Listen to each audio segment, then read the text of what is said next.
नमस्कार, बहुत स्वागत है आप सभी का। आप देख रहे हैं आपकी बात और मैं हूं आपके साथ अभिलाष मिश्रा। आज बात करेंगे वंदे मातरम की। वंदे मातरम जिसे हाल ही में सम्मान देने के लिए बाकायदा संविधान में संशोधन कर सदन से पूरी बहुमत से इस प्रस्ताव को पास कर इसे नियम बना दिया गया, अनिवार्य कर दिया गया और अब इसको लेकर जो सियासत हो रही है वो बहुत ही चौंकाने वाली है। कांग्रेस ने सीडब्ल्यूसी की बैठक में यह प्रस्ताव पास किया कि हम नए जो दो पैरा जोड़े गए हैं, जो दो पैरा की कुछ लाइनें जोड़ी गई हैं, उन्हें नहीं गाएंगे। ये कांग्रेस ने अपनी बैठक में फैसला कर लिया, प्रस्ताव पास कर दिया और कहा कि 1937 में हमने तब भी कहा था कि हम वो नई लाइनों को जो लाइनें छोड़ी गई थी उन्हें नहीं गाएंगे और अब भी हम नहीं गाएंगे। इसे लेकर बीजेपी कह रही है कि जब 1937 में कांग्रेस ने वंदे मातरम के दो टुकड़े किए थे तो नींव रख दी थी कि देश विभाजन की तरफ चला जाए, और वही हुआ। मुस्लिम लीग की मांग पर उस वक्त कांग्रेस ने तुष्टीकरण, कथित तौर पर यह आरोप बीजेपी लगाती है कि कांग्रेस ने तुष्टीकरण के लिए मुस्लिम लीग की मांग को स्वीकार किया और उसके बाद पहले वंदे मातरम के टुकड़े किए और फिर देश के टुकड़े किए। अमित शाह साहब कह रहे हैं कि अब एक बार फिर से इन्होंने वही तुष्टीकरण की चाल चली है। कांग्रेस का कहना है कि दरअसल असल मुद्दों से ध्यान भटकाने के लिए यह सब किया जा रहा है। हमारे असली मुद्दे वंदे मातरम नहीं है, यह बीजेपी का मुद्दा है। हमारा मुद्दा तो युवा, रोजगार, पेपर लीक, ये तमाम चीजें। लेकिन सियासत के जानकार कह रहे हैं कि बीजेपी ने लगातार बढ़ते दबाव, जो एथेनॉल को लेकर के था, जो राम मंदिर चंदा चोरी को लेकर के था, जो पेपर लीक और कॉकरोच जनता पार्टी को लेकर के था, जितना भी दबाव बना हुआ था उससे बचने के लिए बहुत सारी व्यू रचना की थी। उसमें वंदे मातरम भी एक था और वंदे मातरम के ट्रैप में कांग्रेस फंस गई। अब पूरा का पूरा पॉलिटिकल डिस्कोर्स वंदे मातरम गाने का विरोध करना सही है या गाना सही है, इस पर आ गया। तो क्या कांग्रेस अनजाने में बीजेपी की पिच पर आ गई, उसके कोर्ट में आ गई जहां पर वो बहुत मजबूत है, और वंदे मातरम नहीं गाने से कांग्रेस को इसका पॉलिटिकल फायदा होगा या नुकसान? बीजेपी जिस दबाव में थी क्या उसे कम कर पाएगी और थोड़ी राहत की सांस उसे मिलेगी? इसी मुद्दे पर करते हैं आज आपकी बात।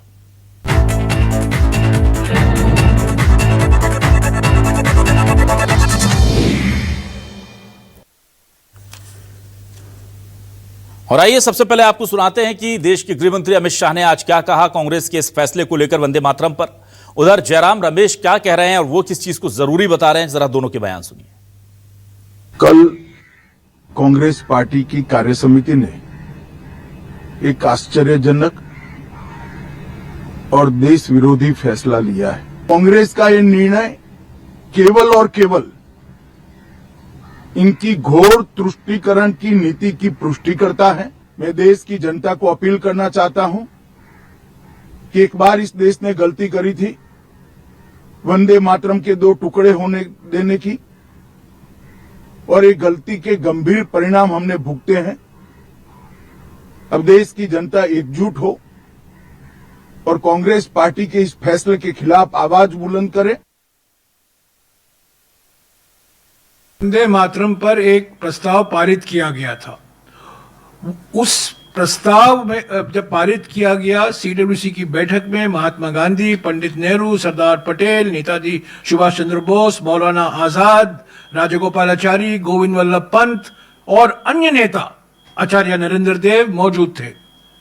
और रविंद्रनाथ टैगोर, गुरुदेव रविंद्रनाथ टैगोर के सलाह से ही वो प्रस्ताव पारित किया गया था और उस पर चर्चा हुई।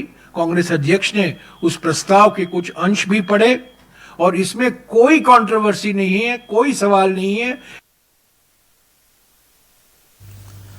उधर मध्य प्रदेश से लेकर छत्तीसगढ़ तक इस पूरे मामले पर वहां भी सियासत हो रही है। क्या कह रहे हैं कांग्रेस और बीजेपी के स्थानीय नेता, जरा ये भी सुनिए। इंदौर जैसे स्थान पर नगरपालिका निगम इंदौर में उनके पार्षदों ने जो वंदे मातरम का अपमान किया और उस पर उनने कोई कार्रवाई न करके वंदे मातरम के प्रति अपनी भावना का प्रकटीकरण किया, और अभी ये दो अंतरे गाएंगे, एक अंतरा गाएंगे, पता नहीं क्या करेंगे, लेकिन देश उनको माफ नहीं करने वाला। बिल्कुल नहीं। वंदे मातरम राष्ट्रीय गीत है और यही गीत है आजादी की लड़ाई में जिसको गा के लोग देश की आजादी के लिए कुर्बान हो गए। हंसते हंसते फांसी का फंदा को चूम लिए। तो इतनी ताकत इस राष्ट्रीय गीत में है, इसका सम्मान होना चाहिए। इनको सर्व करना चाहिए जो ये कह रहे हैं कि हम वंदे मातरम पूरा नहीं गाएंगे। वंदे मातरम पूरा गाना पड़ेगा, गाना चाहिए, नहीं तो ये देश कभी माफ नहीं करेगा। देखिए, मैं पूरी कांग्रेस से हाथ जोड़कर प्रार्थना करना चाहता हूं कि कांग्रेस को इस बात को समझ लेना चाहिए कि उसका झगड़ा राजनीतिक तौर पर राजनीतिक प्रतिद्वंदी के रूप में भारतीय जनता पार्टी से है। इसलिए वो भारतीय जनता पार्टी से लड़े, राष्ट्रगीत और राष्ट्रगान से ना लड़े। कांग्रेस हर हमेशा ये भूल करती जा रही है कि वो राष्ट्रगान से लड़ती है, वो राष्ट्रगीत से लड़ती है, वो हिंदुओं से लड़ती है, वो सनातन से लड़ती है। और कुल मिलाकर कांग्रेस का जो चरित्र है पूरे देश के अंदर ये निकल कर आ गया कि जिन्ना के मरने के बाद अगर जिन्ना किसी की आत्मा में प्रवेश किया है तो वो कांग्रेस की आत्मा में प्रवेश किया है। महात्मा गांधी कांग्रेस पार्टी के एक नेता नहीं, 1 लाख छोटे बड़े नेताओं के नाम आएंगे देश की आजादी के लड़ाई के लिए, देश की स्वतंत्रता में अपने योगदान के लिए। भारतीय जनता पार्टी और आरएसएस का एक नाम बता दो, सिर्फ एक। हमें सिखाएंगे कि राष्ट्रभक्ति क्या होती है, राष्ट्रगीत क्या होता है, राष्ट्रगान क्या होता है। भारतीय जनता पार्टी के 20, 30, 40, 50 नेताओं के नाम मैं बता सकता हूँ जिन्होंने समय समय पर देशभक्ति का तो नाम लिया, राष्ट्रवाद का नाम लिया, हमसे बड़े राष्ट्रभक्त कोई नहीं है उसका नाम लिया, पर उन्होंने राष्ट्र के साथ धोखा किया। जिनको वंदे मातरम नहीं आता, लेकिन वो देश के भारतीय है, हिंदुस्तानी है, तो हमें इस गाने के विवाद के बजाय ये जानना चाहिए कि हम हिंदुस्तान ये है और हम गर्व से कहते हैं भारतीय। मैं इस पे बात करने में ज्यादा विश्वास रखता हूँ। वंदे मातरम के बारे में आजादी के पहले यदि 5 लोग भी वंदे मातरम गाते हुए निकल जाए तो गोली मार दी जाती थी अंग्रेजों के समय में। और ये तब मुखबिरी नहीं कर रहे थे, तलवार चाट रहे थे। भारतीय जनता पार्टी या जनसंघ के कार्यक्रमों में वंदे मातरम कब गाया गया, इसकी शुरुआत कब हुई? मेरा पहला प्रश्न है, ये बता दे। हम तो लगातार गाते रहेंगे, और कांग्रेस के कारण से शुरू हुआ। और आइए अब देखते हैं आज के सवाल क्या है। सवाल लेकर आ रहे हैं आपके टेलीविजन स्क्रीन पर। सवाल ये रहे, वंदे मातरम पर बढ़ गई सियासत, कांग्रेस को नई पंक्ति गाने में क्या है दिक्कत?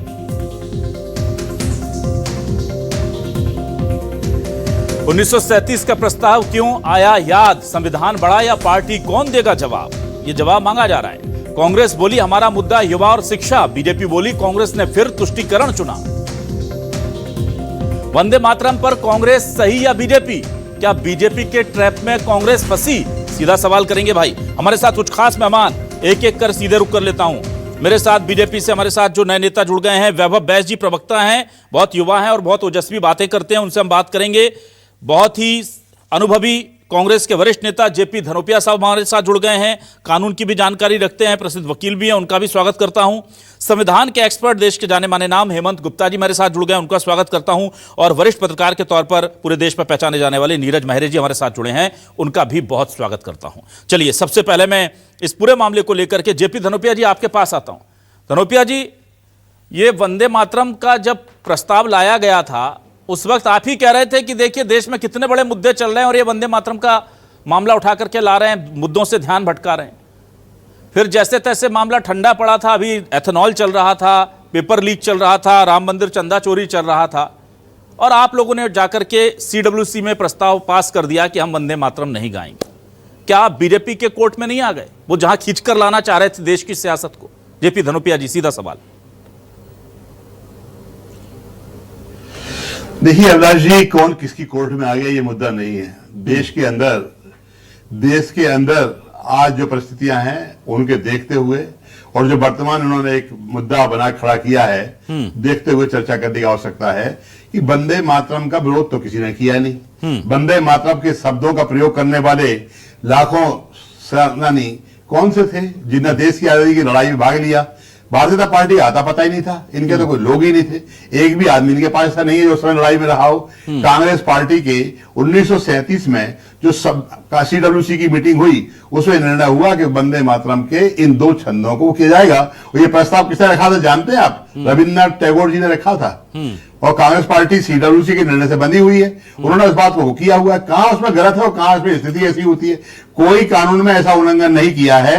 24 जनवरी 1950 को जब ये अंगीकार किया गया संविधान में, तब भी सिर्फ 2 ही पैरा लिए गए थे। ये 6 पैरा वाली बात तो थी ही नहीं। और फिर इसके बाद में आप कोई गाए या नहीं गाए, आप बात तो नहीं कर सकते ना। कानून में ऐसे कहाँ आ गया कौन गाएगा कौन नहीं गाएगा, नहीं गाएगा तो क्या होगा।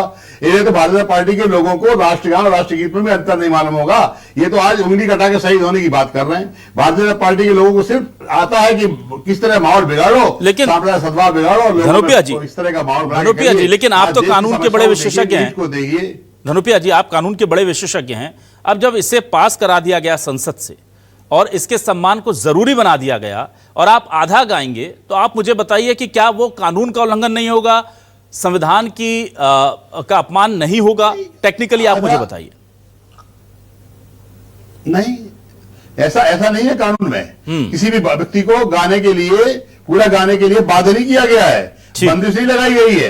राष्ट्रगान और राष्ट्रगीत में बड़ा अंतर है। राष्ट्रगान जो हमारा है जनगण मन अधिनायक वाला, वो पूरा 52 सेकंड का पूरा गाने के लिए और आदमी को सावधान होकर खड़े रहने के लिए बाध्यता है। उसका किसी तरह का भी अगर कोई दुरुपयोग करता है, अपमान करता है तो उसमें कार्य होती है। वंदे मातरम में 6 छंद गाने के लिए कहां बाध्यता है कि 6 गाने ही पड़ेंगे, कितनी देर में होंगे 6 छंद? तो भारतीय जनता पार्टी के अच्छे लोगों को याद नहीं होंगे भाई। तो ये है कि हाँ, अपमान नहीं करेंगे, हम गाएं या नहीं गाएं, खड़े रहेंगे, मौन खड़े रहेंगे, अपमान नहीं करेंगे, कोई कार्रवाई नहीं हो सकती इसके अंदर। कोई कानून ऐसा नहीं है कि आपको खड़े रहने पर, चुप रहने पर आपको बाध्यता सकल अधिकार के साथ में भुगता सके। ठीक है, चलिए, अदालत का जवाब आप दे सकते हैं, संविधान का जवाब दे सकते हैं, लेकिन आम लोग जानना चाहते हैं कि वो जो 2 पैरा जुड़े थे उसमें ऐसा क्या था जो आप नहीं गाना चाहते?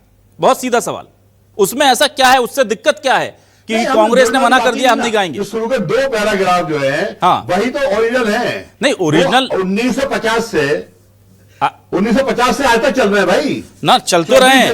वो क्या मेजोरिटी के धर्म विशेष का, आज भी चल रहे हैं। नहीं, वो क्या मेजोरिटी के धर्म विशेष की पूजा पाठ पद्धति से जुड़ जाते हैं? इसलिए 2026 में आपने संसद में प्रस्ताव पास कर दिया, हाँ, प्रस्ताव पास कर दिया कि पूरा रहेगा, करिए ना, सांस्कृतिक कार्यक्रमों में करिए, कौन मना कर रहा है? हमने मना तो किया नहीं है, हमारे भी कार्यक्रम शुरुआत होती है, हम कार्यक्रम करते हैं, लेकिन आप कानून ने ये बाध्यता नहीं दी है कि आपको उसको करना ही पड़ेगा। ठीक है, गाने पड़ेगा। हाँ, अपमान नहीं करेंगे, उसका किसी से दुर्भाव नहीं करेंगे, चलिए ठीक नहीं करेंगे, ये सारी चीजें हमारे।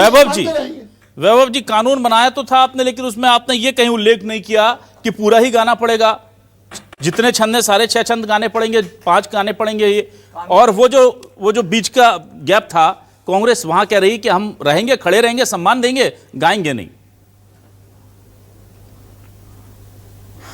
अभिलाष जी नमस्कार। कानून का अगर अध्ययन करेंगे तो आप उसमें पाएं, कानून का आप अगर अध्ययन करेंगे तो आप उसमें पाएंगे कि पूरे 6 छंद गाना अनिवार्य है और उसके लिए समय सीमा भी निर्धारित की गई है, 3 मिनट और 10 सेकंड।